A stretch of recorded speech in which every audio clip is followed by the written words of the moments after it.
that it is working because the microphone keeps wanting to switch. So let's see, go to my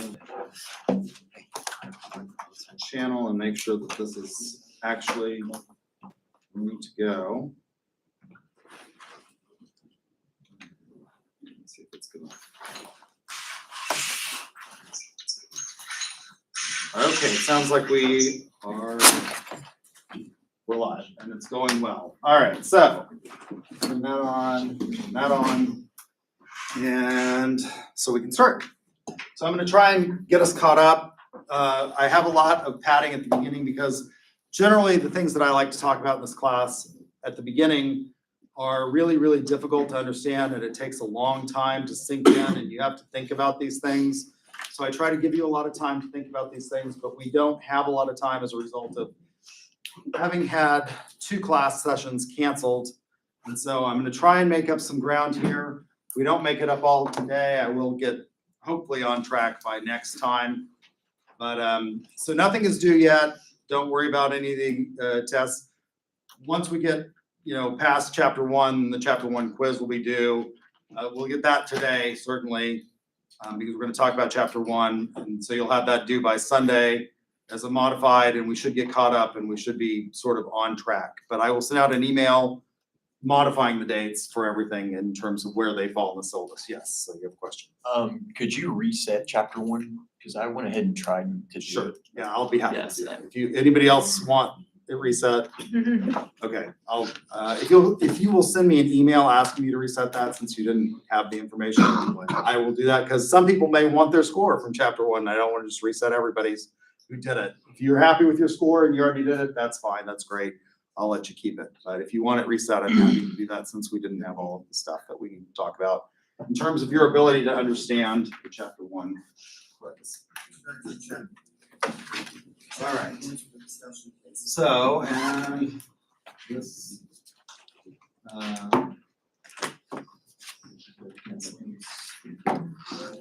so let me, all right.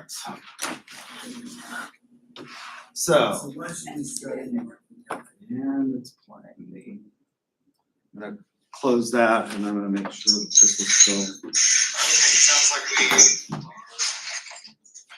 we're live, and it's going well. All right, so make sure that this is still on. And let me restart this just to make sure that it's not canceled out. Restart this just to make sure that it didn't cancel out the speaker. I had lots of issues this morning with the starting of the live stream. So, why study marketing ethics? Why should we study this discipline?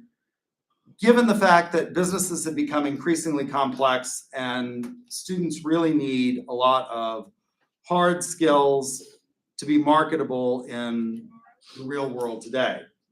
When we teach professional sales, for example, I'm one of the professional sales professors. I'm one of the coaches for our professional sales team.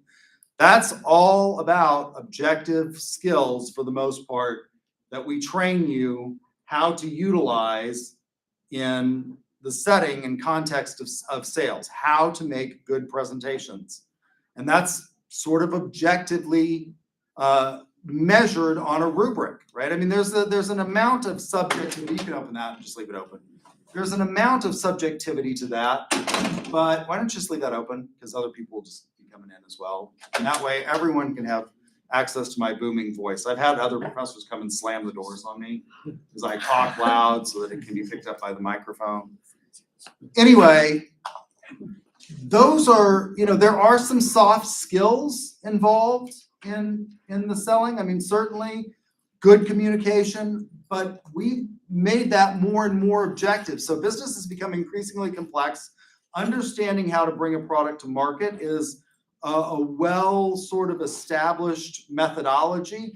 Lots of businesses don't follow that methodology, and it's the reason that lots of businesses fail, is because they don't follow sort of a marketing guideline. They have a tendency to be started by people who are passionate about things, and people think that because I'm passionate about something, everybody else is passionate. We have a tendency to engage in what psychologists call projection. And we think that because I like this, everybody's gonna like this, and so we project, and it turns out that maybe not everybody likes, Kewpie dolls or whatever it is that we decide that we want to sell. So why should we have ethics in marketing? Well, when I started asking to teach this course years and years and years ago, the dean of the college said, ethics seems to be very irrelevant to the modern world in which we have scientific data to back up why we make decisions. Ethics appears to be subjective, and we can't really teach that which is subjective to people. And my response to that was, really? We seem to be teaching art on a college campus, and that seems to be pretty subjective. Are you kidding me with this? And then a number of events happened about a year or so after I met with him and said I'd like to teach this class. They were called Enron, WorldCom, and Tyco. And for most of you, those events were when you were either very young or before you were even born. And so you have no knowledge of them. But what happened were these enormous ethical failures in fields where we would think there wouldn't be an ethical failure, like accounting, because we have this thing called the generally accepted accounting principles that they should have been following. And I guess they were, sort of, but they were playing kind of fast and loose with those rules. And there were people that, were millionaires one day in their 401ks, and at the close of business the next day, when it caught up with Enron and WorldCom, that they were creating these special project entities and offloading debt to these special project entities, these people went broke in a very short period of time. So people who were well on track to retire were all of a sudden not going to be able to retire. And the dean came to me and said, that class you've been wanting to teach? Maybe we should think about teaching that class. And I was like, yeah, you think? Really? Like when you have objective moral failure, yeah, maybe we should teach this class.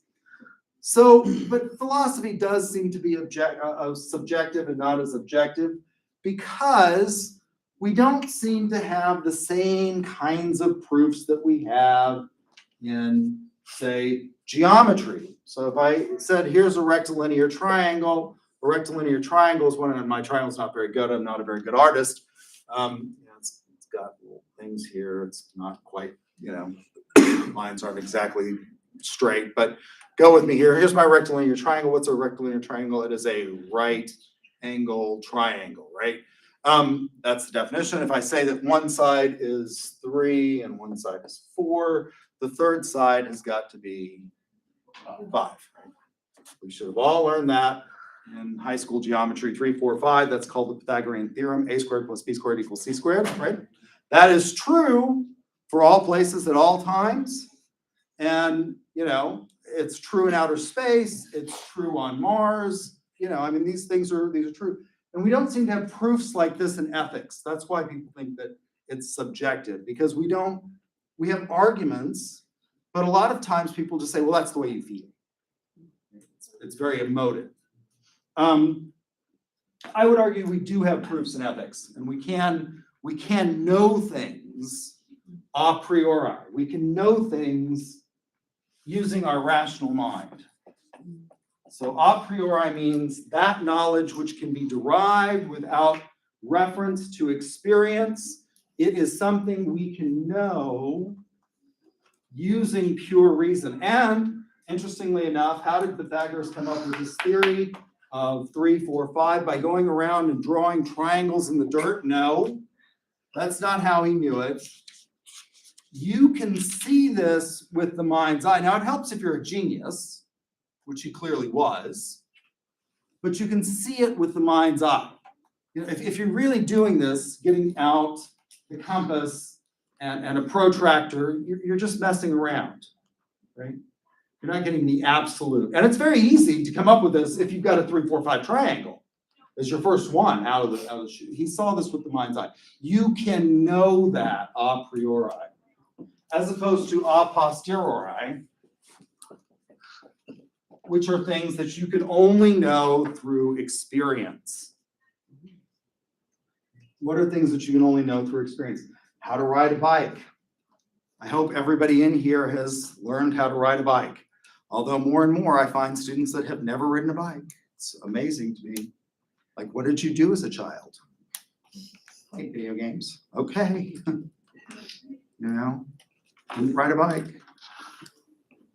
That's not something that's intuitive. You can't know that. You have to experience it. You got to get on, you wobble around, right? But there are things that we can know a priori, and I think we can offer proofs in ethics. So why should we study philosophy and marketing? What makes this class different from every other class that you have taken on this campus?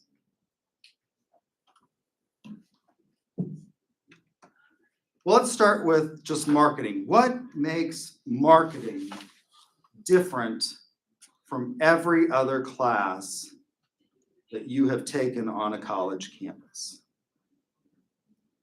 How many of you have had statistics? Okay, everybody in here. So let's do another math example, right? What is this? Lowercase sigma equals the square root of uppercase sigma xi minus mu over n, where we go I equals 1 to the nth. And this is squared, sorry.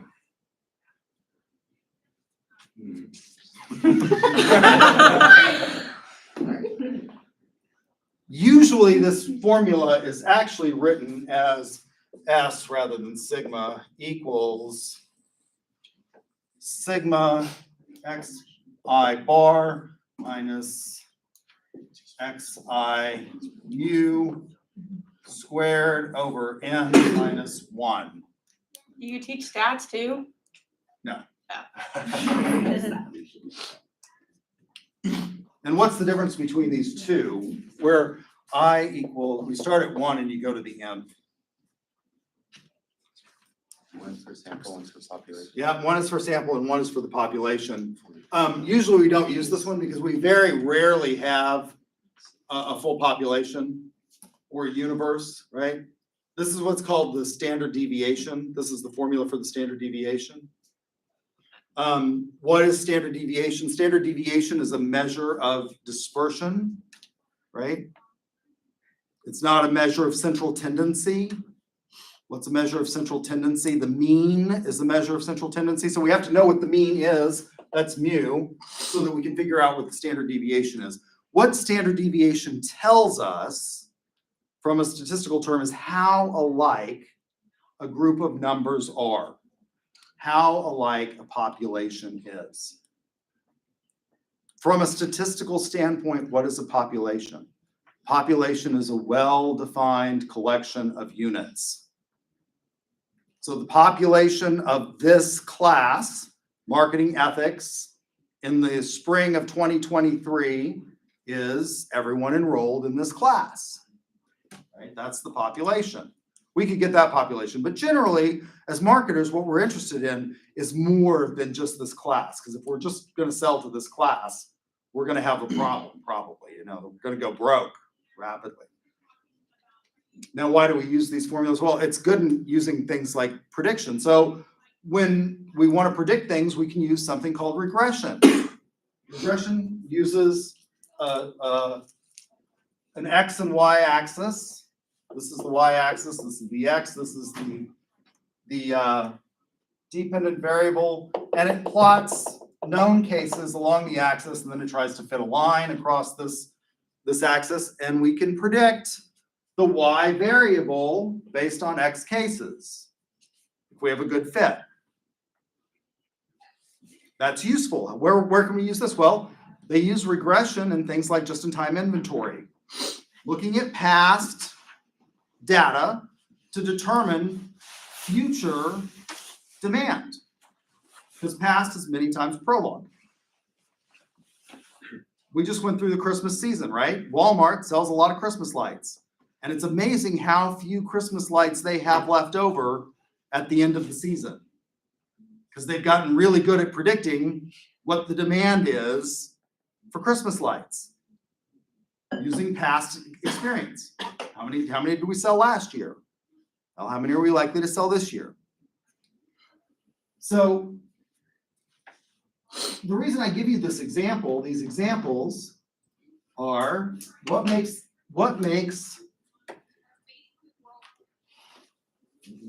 keeps going. What makes marketing different from every other class that you've had? Well, when you went into your stats class, you didn't know any of this. And apparently some of you have forgotten this because you don't use it. What makes marketing different?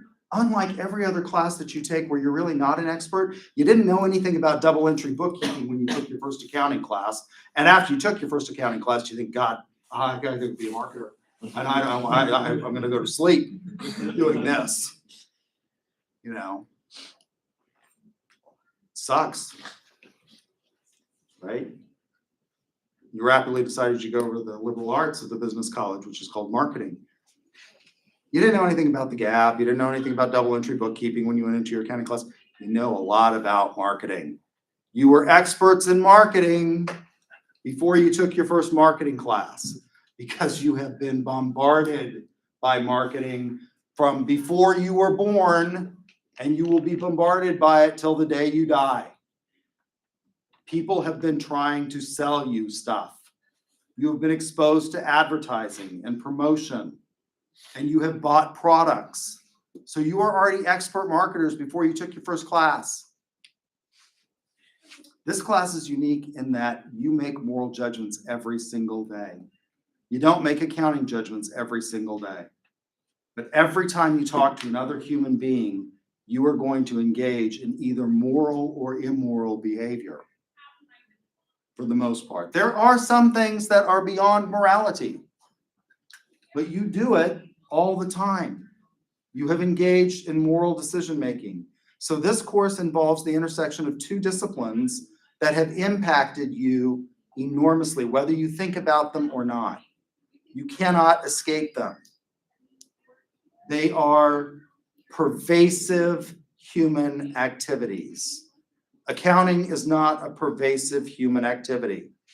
Most of us don't balance our checkbook using double entry accounting. I get online every day and I look at my balance and see what I've got. What's the first question a business has to answer from a finance standpoint? What? Your revenue. Your revenue, really? Before you did anything else from a finance standpoint? I think your accounting, your finance professor has failed you. Okay, that's maybe. You have to determine your capital structure. That's the first question in finance a business has to ask itself. From a financial standpoint, is the capital structure. There's two ways that you can form a business. You can do it through debt or you can do it through equity, right? There's not a good theoretical basis for that. So you can start a business without knowing anything about finance. Most people start businesses without knowing about capital. So they've never heard the term capital structure before. They don't know anything about double entry accounting. You know, you can do this. You can't do that without marketing. You can start a business without knowing anything about finance, without knowing anything about accounting, and without knowing anything about management. You don't have to manage anybody to start a business. One of my first students when I started teaching here years ago at UCO came and said, I got my first job offer. And I said, that's great. What is it? And he said, it's a job doing marketing communication for a firm. And they offered me $30,000. And I'm like, that's amazing, Justin. And he's like, yeah, the problem is I started my own business when I was in high school mowing yards in Edmond, and I made $275,000 a year last year mowing yards. And I said, well, if your degree here at UCO has taught you anything, it's that you need to keep mowing yards. Justin wasn't mowing yards by that point. Justin had a whole crew of minions that were mowing yards for him. But when he started that business, his dad bought him a lawnmower and a truck and a trailer and a weed eater. He didn't know anything about capital structure. He didn't know anything about double entry accounting. He didn't have to know anything about management. The only person he was managing was himself, and that's not management. Maybe motivation, but it's not management. I had a huge debate with one of the managing professors who thinks that you can manage yourself and you can lead yourself. No. You have now defined those terms in such a way as to make them meaningless. Leadership is not about leading yourself. That's called motivation. Leadership is about getting other people to do what you want them to do, influencing their behavior. So why should we study philosophy in marketing? Well, philosophy answers three great questions that are relevant to all disciplines at all places at all times. And we should think about these questions deeply. And this course, particularly for those of you who are in professional sales, will help you think about these things deeply.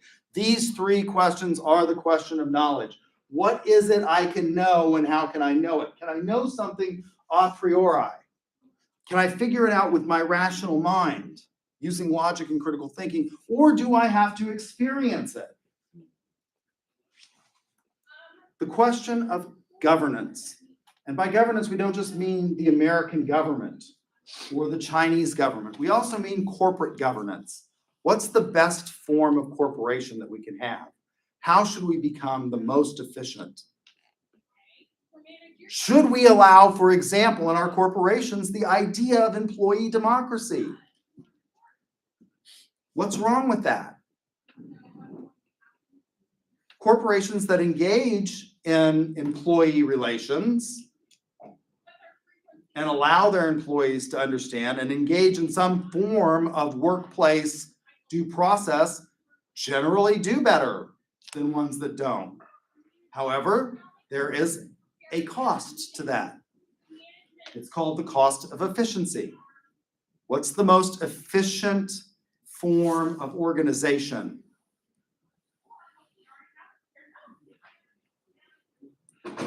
Well, we can have, what kinds of organizations can we have? We can have organizations in which you have one leader. You can have organizations in which you have a few leaders, or you can have organizations in which you have many leaders. What's the most efficient? One leader. One leader is the most efficient. I'm the boss, I say do, you carry it out, right? People become despondent under that. And finally, the question of conduct. Now, these questions are not easy to answer. We think we know a lot of things.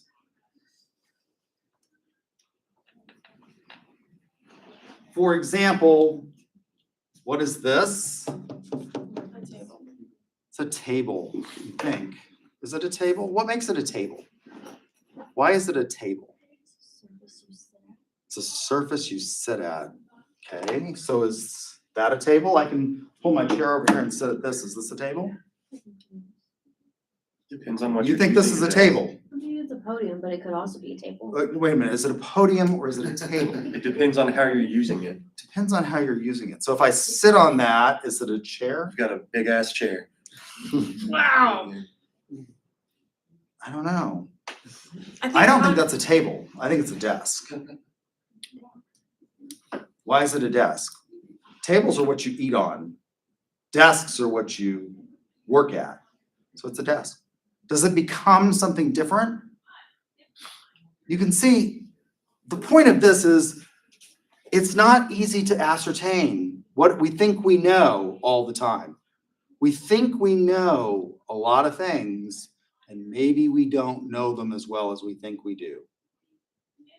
In marketing, we think we know how to persuade people in many instances, and it's not as easy as we think. I'll give you an example.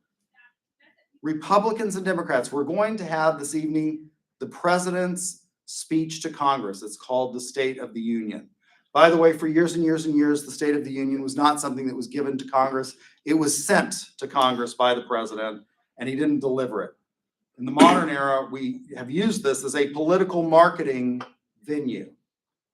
And historically, what the State of the Union was the president saying, you know, we took in $840 million in revenue and we spent da-da-da-da-da-da-da-da-da-da. And the government has this many employees and we're building roads and we've established a post office. That's what the State of the Union was historically. That's not what it is today.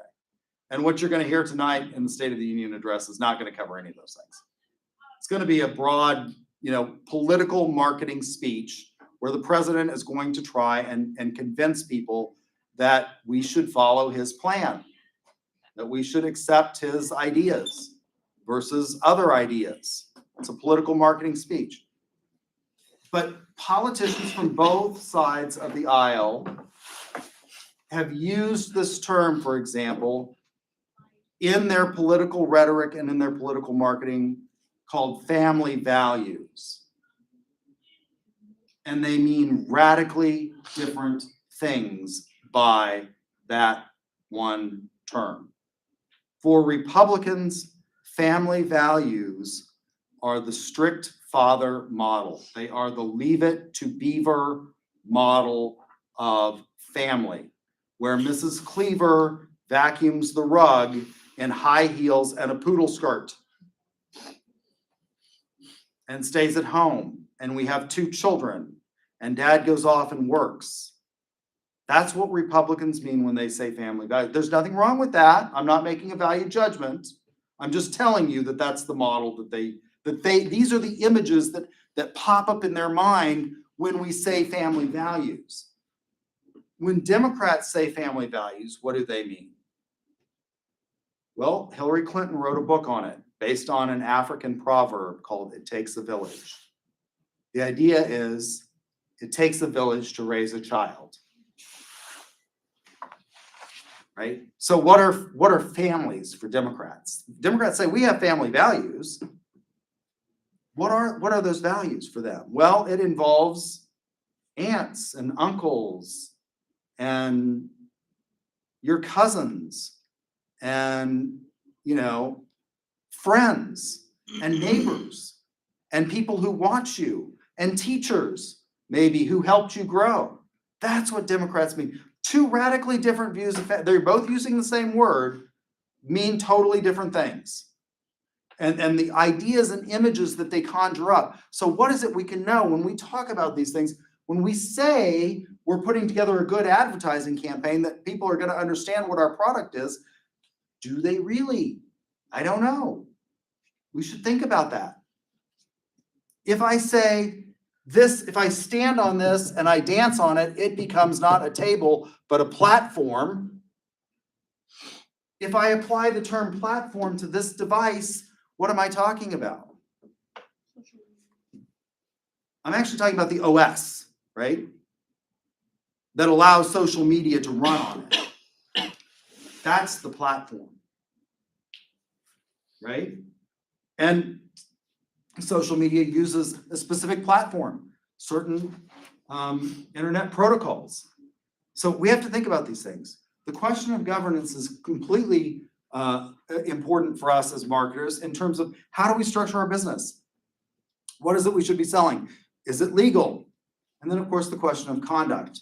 How should we behave? Should we be able to sell anything to anybody simply because we can?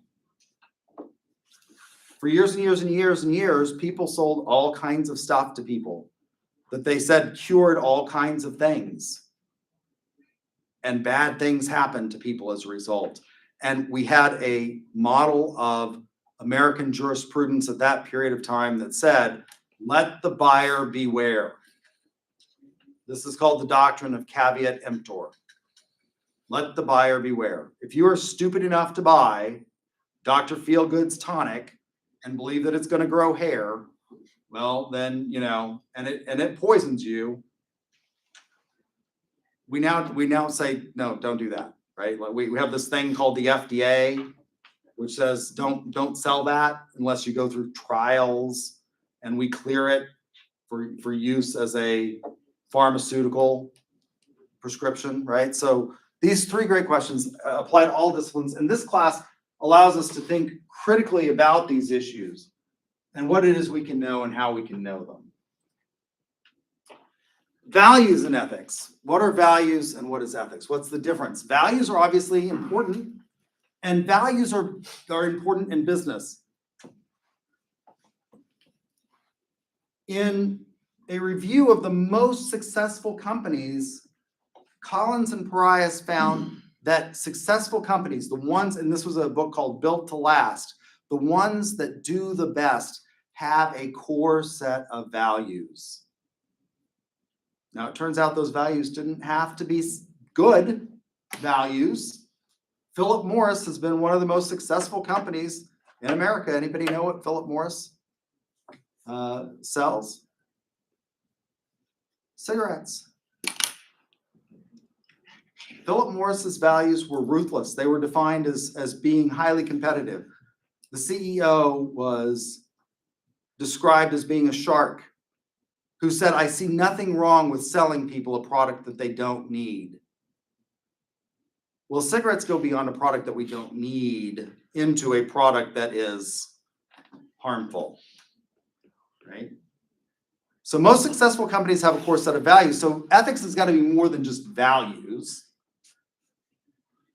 right? But values are important because what we value is reflected oftentimes in the ethics that we project.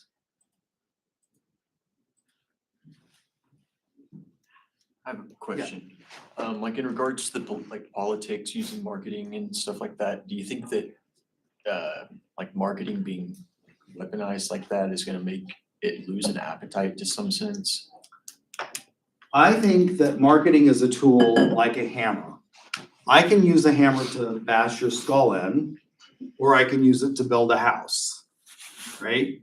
There are lots of marketing ethicists, by the way, who take very pejorative views of marketing and say that, you know, marketing has been turned on its head and we're now creating irrational wants and desires. And as a result, it's becoming less effective. I don't know that it's becoming less effective, or at least less ethical.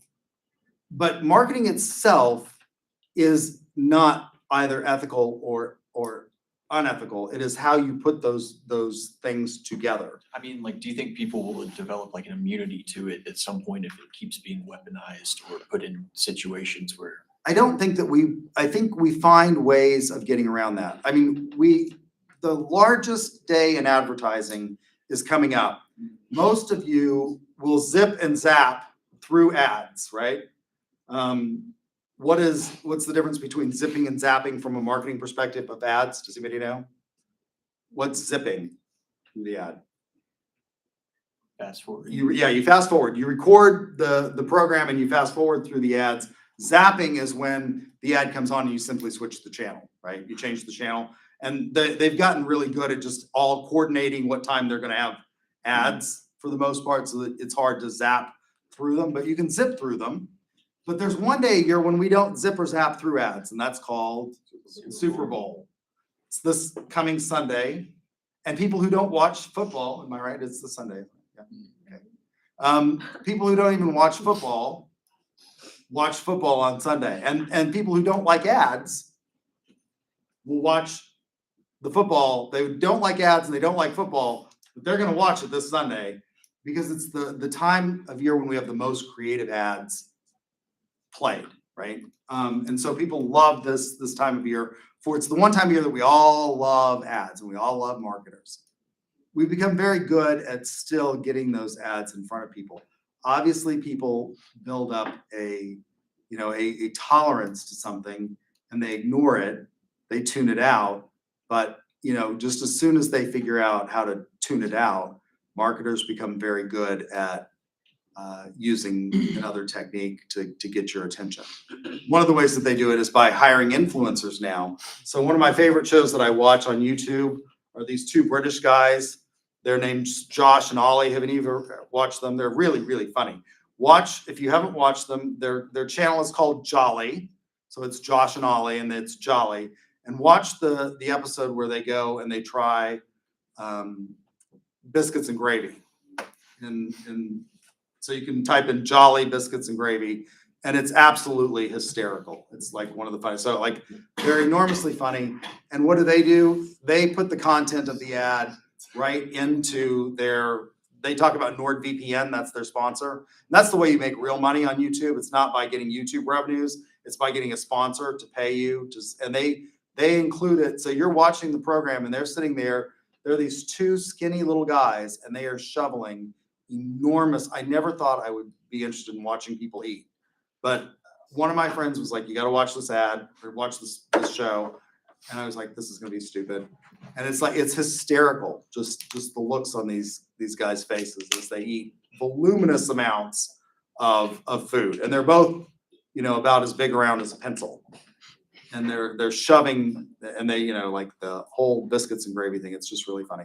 Most of their episodes are pretty funny, but they actually get the content in. So as people have as we've moved away, I teach integrated marketing communication, as we've moved away from mass media advertising, companies are still getting their products in front of people, through what amounts to advertising in unique ways. And if you work it into a program like that, ads have become enormously good at being, when they play Yellowstone, they have ads that are, sort of related to the content of Yellowstone, and you'll watch it because it has the Yellowstone cast promoting the product, right? So they're pretty good at that. So it's interesting. I think we will continue to evolve. If you'd gone 15 years ago, if you wanted to make a national product successful, you had to get on television. You can now do that without getting on national television by hiring influencers to pick up your stuff or hiring people to do it. It will change in sort of the methodology that we use, but I think that we will always find ways to get, people love to buy. They hate to be sold, but they love to buy. We love to buy. Buying makes us happy. Right? Money cannot buy happiness. It can delay depression. So you think 15 years from now, we'll be working through some other medium? Probably. Yeah. A lot of people argue that we don't really need a business ethics course or a marketing ethics course. All we need to do is we need to follow the law. Laws are legally enforceable rules, and certainly the law is important and is one consideration that we have to think about. But laws and ethics are not mutually exclusive or inclusive. So the law is some factor that we have to think about. So here's the law, here's ethics. And where they overlap, this is important, but it's not all. For example, there are many instances in which the law is silent on things that have ethical import. Or, worse yet, the law itself may be immoral. I have arguments. When I was in the doctoral program, I had an argument with the chair of the department who said students have to follow the law. And I'm like, tell that to Martin Luther King. Tell that to Rosa Parks. And she's like, well, they should have followed the law. And I'm like, you're immoral. Like, I literally said that. I'm like, I am just like dumbfounded that like somebody who has a PhD, that actually came out of your mouth. Like, she's like, oh, they should have followed the law. Really? No. The law itself may be immoral. And we had immoral laws. We had for years and years and years and years something called de facto segregation in this country. And de jure segregation in this country. So we had segregation by fact and by law. We've attempted to eliminate de jure segregation, but we still have de facto segregation. So the law itself may be immoral, and we need to fix the law if it is. So the law is an important consideration, not necessarily mutually exclusive or inclusive. So that's why we should study ethics in marketing. Now, how do we study ethics in marketing? That's the next PowerPoint. Any questions about why?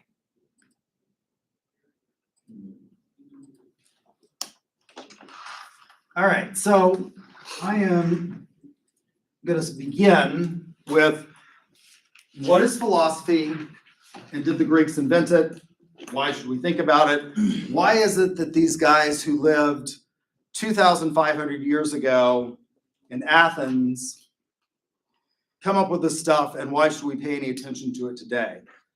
If we went back in time 2,500 years ago to ancient Greece and we had a conversation with Socrates, he would have no concept of the stuff that we have. He would not understand airplanes and helicopters and trucks and trains, let alone this device, which contains more computing power in my hand than existed in the entire world in 1940.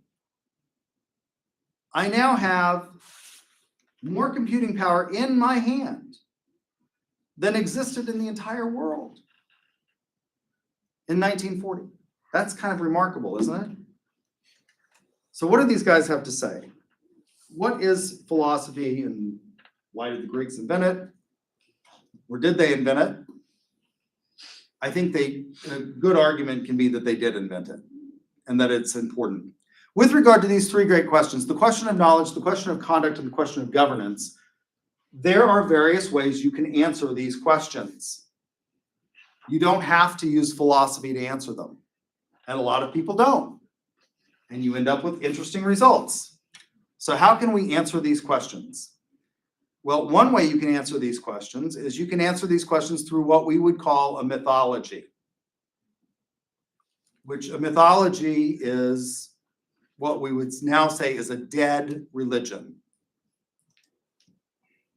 You can answer these questions through religion, or you can answer these questions using philosophy. Now, why should you not use mythology or religion? Well, mythology that's dead. It's not going to provide us with a lot of answers. We don't recognize the Greek pantheon of gods anymore for the most part. I'm sure there's some wackadoodle out there that does, but by and large, on the whole, that's relegated to a time past where you can use religion. The problem with using mythology or religion is that you end up with conflicting ideas about things.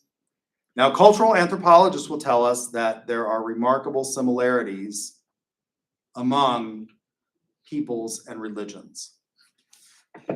If you study cultural anthropology and archaeology, for example, almost all societies have a flood story in them. Ancient societies and modern societies. So we know that probably the topography of the earth has changed over time, right? And we know that there was probably a great flood. There's echoes of this. We find these fossils that lived in the sea in Oklahoma in large abundance, called like anodites or something like that. They're these kind of circular nautilus-looking creatures that you can find here in riverbeds in Oklahoma that lived, you know, in an ocean. So we know that at one time Oklahoma was probably underwater. The problem becomes when we try to answer these questions, particularly with regard to the question of conduct and how we should behave, whose book are we going to use? In an interdependent world, now maybe at one point in time we could have used our own book when our country manufactured most of the things that we needed and we didn't rely on external sources. But anymore, in a highly interdependent and connected world, whether we like China or not, and whether we appreciate the fact that they engaged in spying and sent a weather balloon over our nation, is not going to change the fact that we still source a lot of our products from China and that we're going to need them and that they're going to need us because they want to sell things like this product was manufactured in China, wasn't manufactured in the United States. Now they're starting to manufacture it in other places as well because Apple has decided that maybe the Chinese regime is not stable enough. Or maybe we can just get it cheaper somewhere else. So, you know, if we're relying on answering these questions through religion, in theory, China has no religion. They're an atheistic country. So answering these questions with regard to the reference of our book is not going to be terribly helpful. Right? Answering these questions of knowledge and conduct with regard to reference to Christian principles is not going to be terribly useful in this world. Why did the Greeks invent it? Well, I would argue that the Greeks may have invented philosophy because their own religion was not terribly satisfying at answering these questions. If we look at their mythology, it was messy. So during the time of Socrates, you have the Olympians who are the gods. And how did they become gods? Well, they killed the older gods.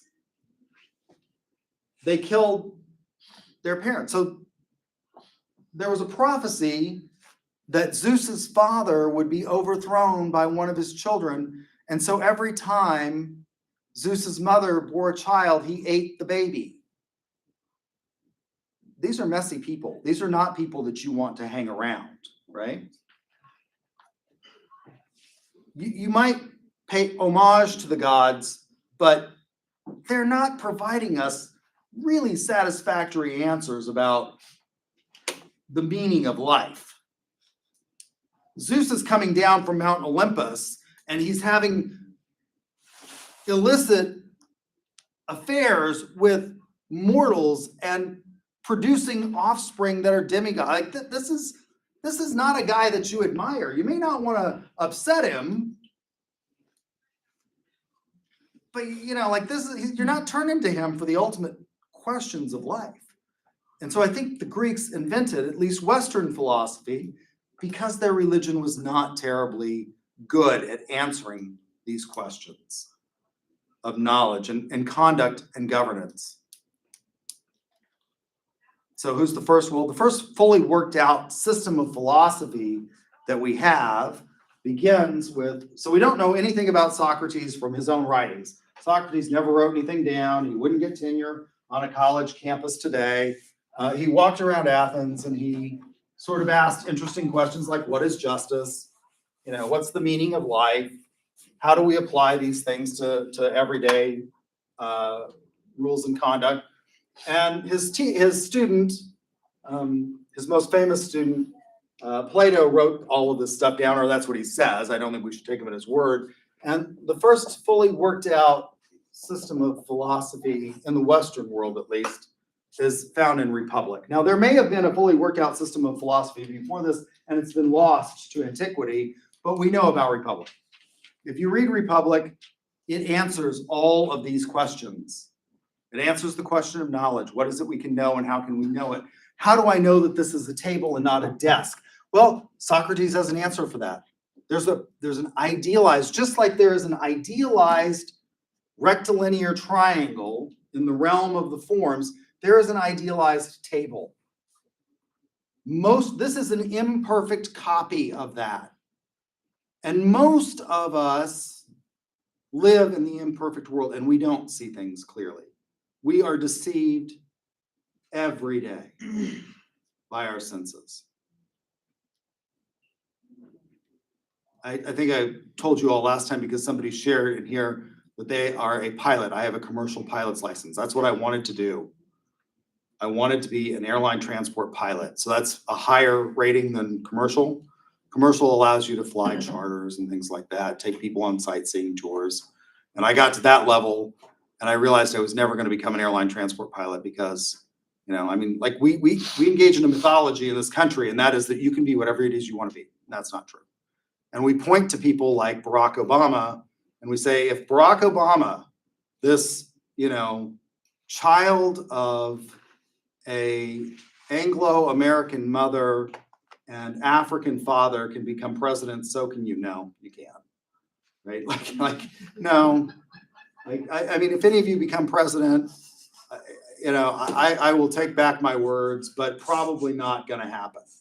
The odds of it happening are just next to none. No, you can't become president. I wanted to be an airline transport pilot in the worst way. That's what I wanted to do. I'm glad I didn't, turns out. But the way a kid like me, I was lucky enough to have parents. I started flying when I was 8 years old, and my parents paid for lessons. But in order to become an airline transport pilot, you have to fly more than Cessna 152s. You have to fly jets, and you have to have hours in jets. And the way you get those hours is if you're a kid like me, from sort of rural Oklahoma and northern New Mexico, you go into the military and you learn how to fly jets in the military. That's how you do it. Well, I graduated from high school in 1992, and that was before you all were born. And so I'll tell you what was going on in 1992. the Soviet Union had fallen. We had before 1992, we had what was called a bipolar world in which we had communism on one side and their allies and their satellites, and we had the Western world and democracy and capitalism on the other, which was the United States. So there were two powers in the world. That's why we call it bipolar. And they sort of fought for dominance.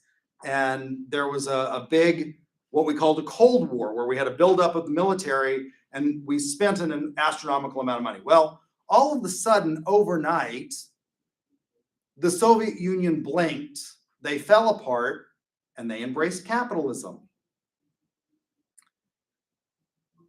And we had a kumbaya moment where we all sat around in the lotus position and held hands and were, wonderful with each other.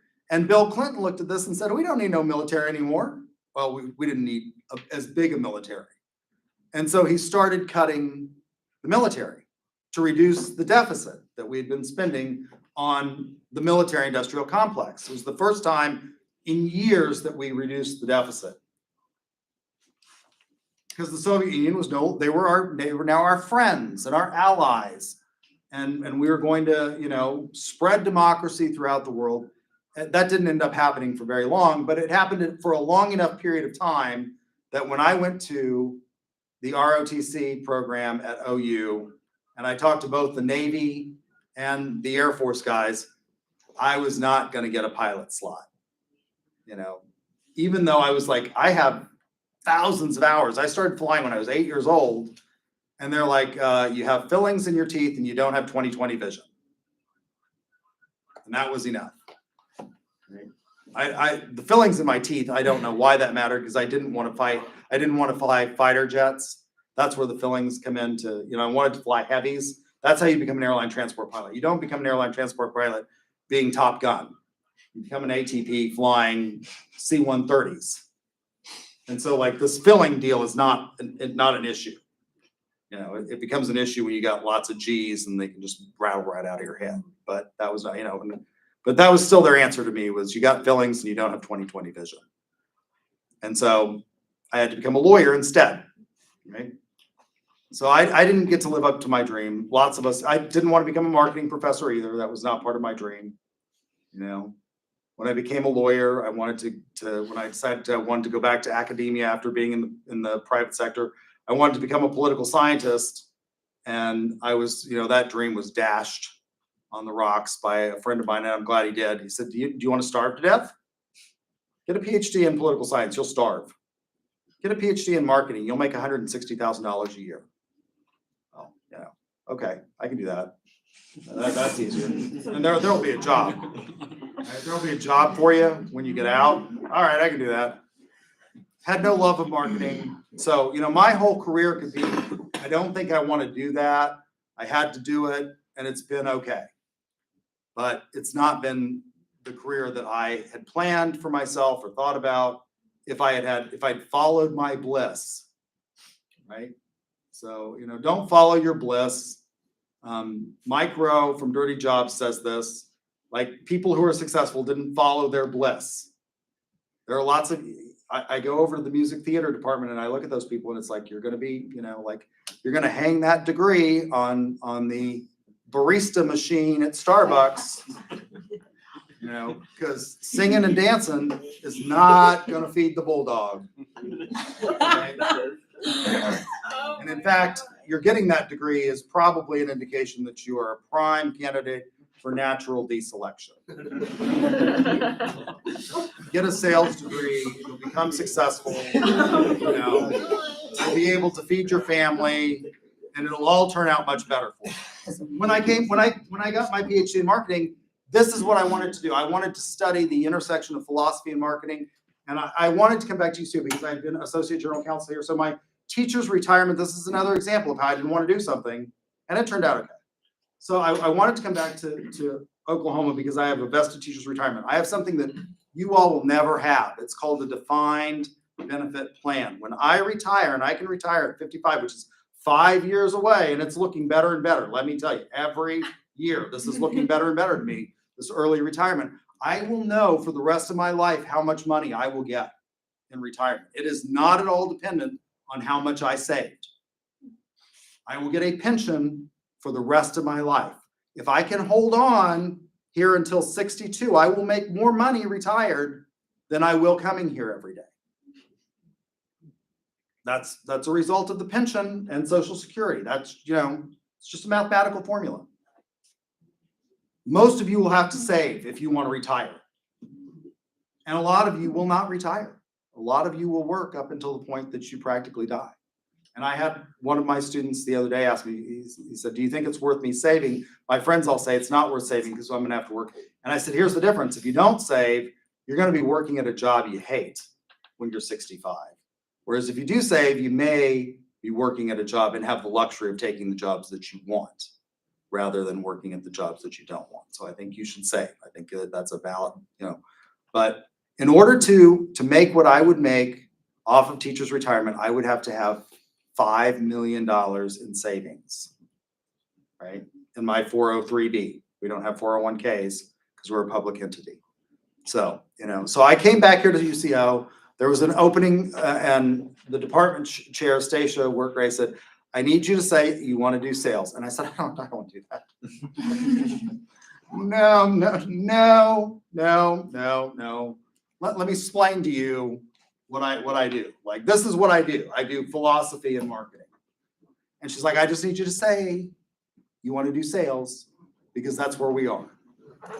And I said, okay, I'll say what, like, it was like my dissertation. When I got to writing my dissertation chair kept saying, like, there was another guy in the program who was a lawyer like me, and he kept fighting him. He kept like arguing with him. And I'm like, I was just saying, tell me what you want me to say. Like, I'll say it.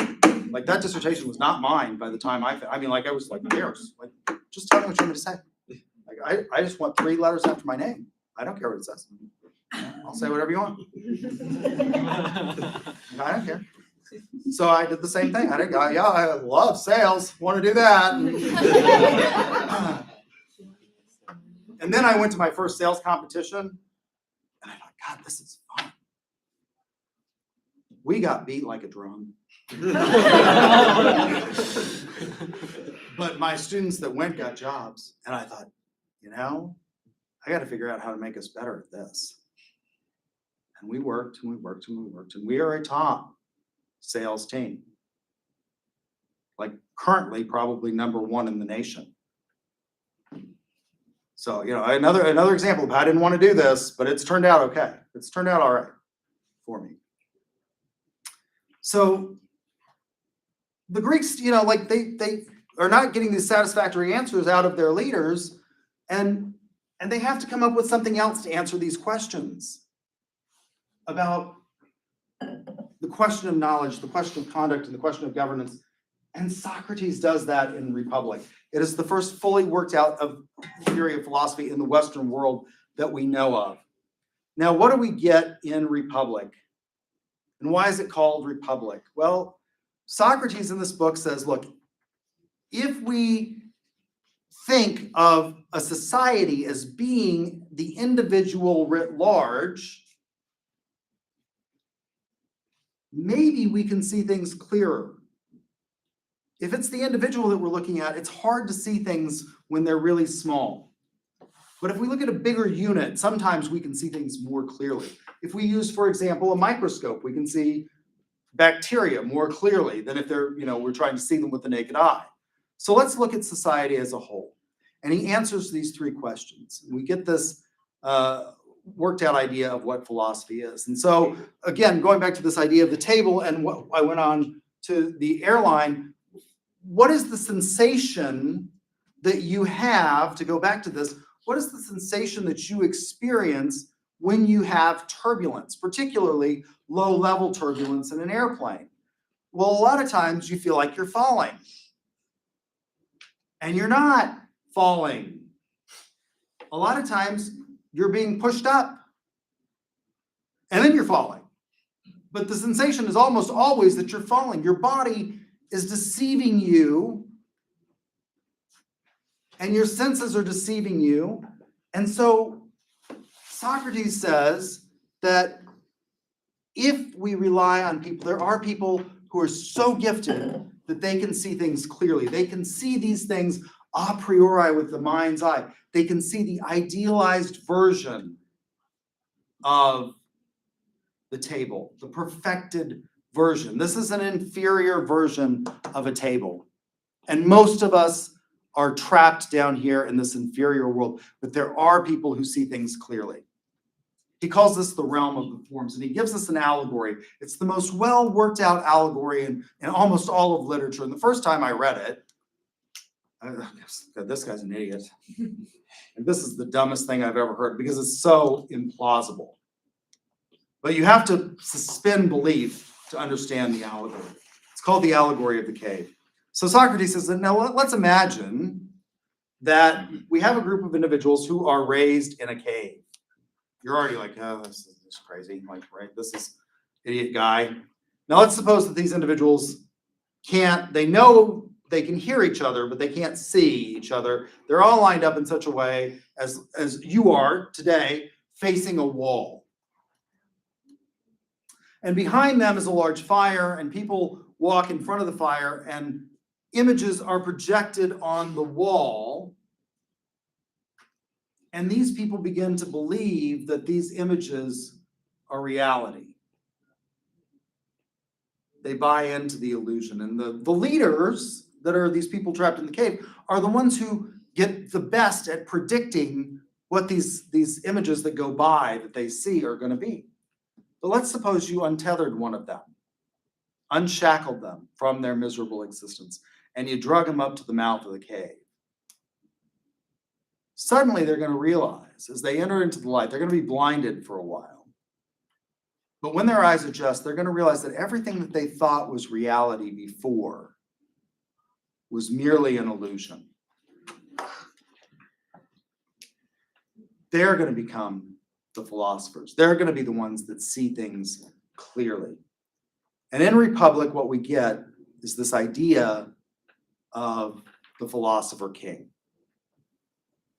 Now, this has influenced us today, and this is going back to why is it that we should pay attention to these people. If I asked you what form of government we have in the United States, you all are going to parrot the correct political science response, which is we have a democracy. We don't have a democracy, people. We don't. We've never had a democracy. We're real light on democracy around here. You think that, but we don't have a democracy. 1/2 of one branch of government is democratically elected. That is the United States House of Representatives. Those people represent the same number of people. The Senate represents states. That is not democratic. The state of Oklahoma has the same number of senators as the state of California, which has 54 million people. That's not democratic. That's not democracy. Don't even get me started on the courts.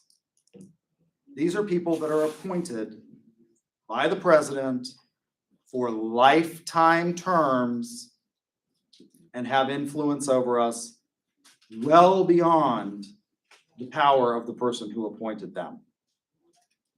And the president himself is not popularly elected in the United States. He is elected by electors who are elected by us. And on multiple occasions, it used to be when I was growing up, there were only 2 occasions when the electoral vote didn't match the popular vote. It has now happened 3 times since then.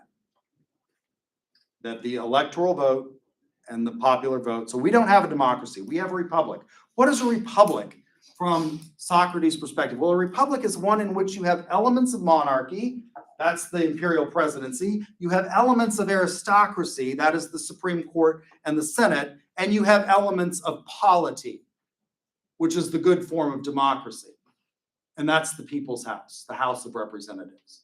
We have a republican, small r form of government. We don't have a democracy. Now, even political scientists get this wrong because we've redefined what democracy means. Democracy means we go vote. Well, democracy should mean when you vote, things happen the way it goes. And that happens in Great Britain. When they vote in Labour, they know what's going to happen. They get elected a Labour prime minister and they get Labour policies. When we elect what in essence is a Labour government, which is the current president. We call them Democrats in this country.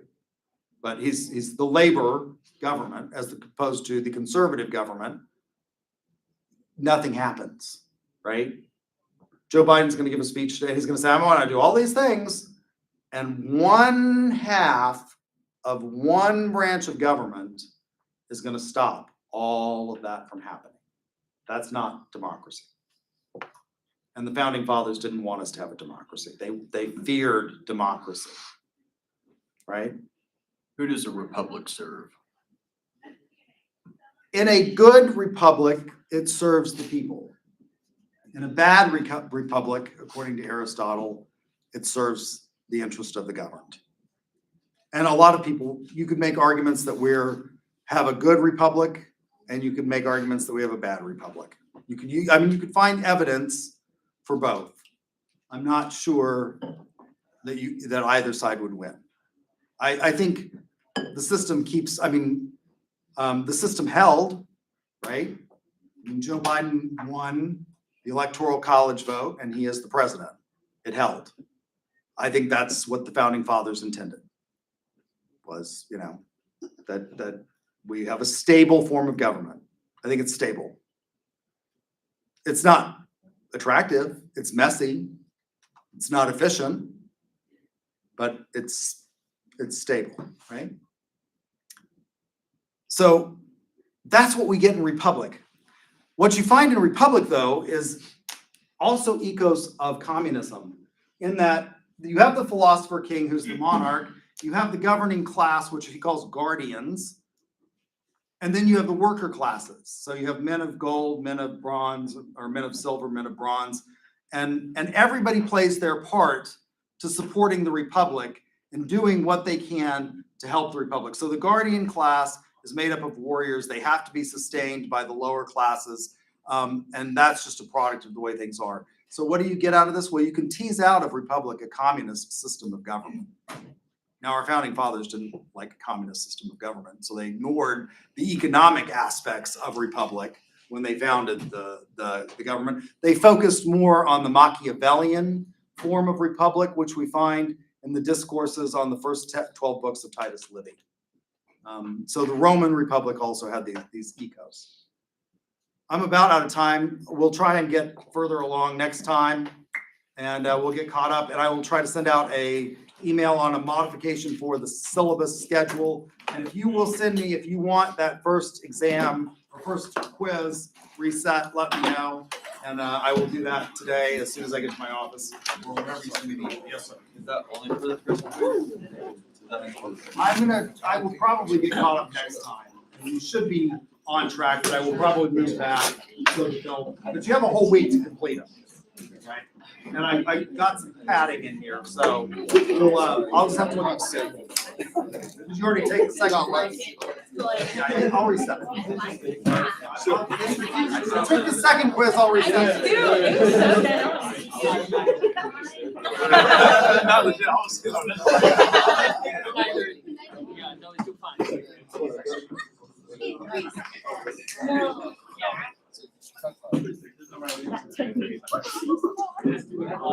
That was a lot. 9:30 in the morning.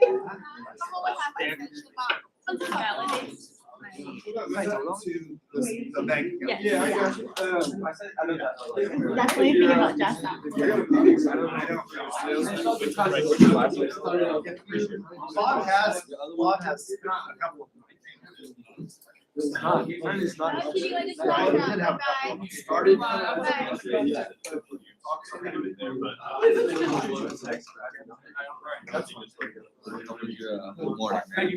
Not great. I thought morning first. No, no.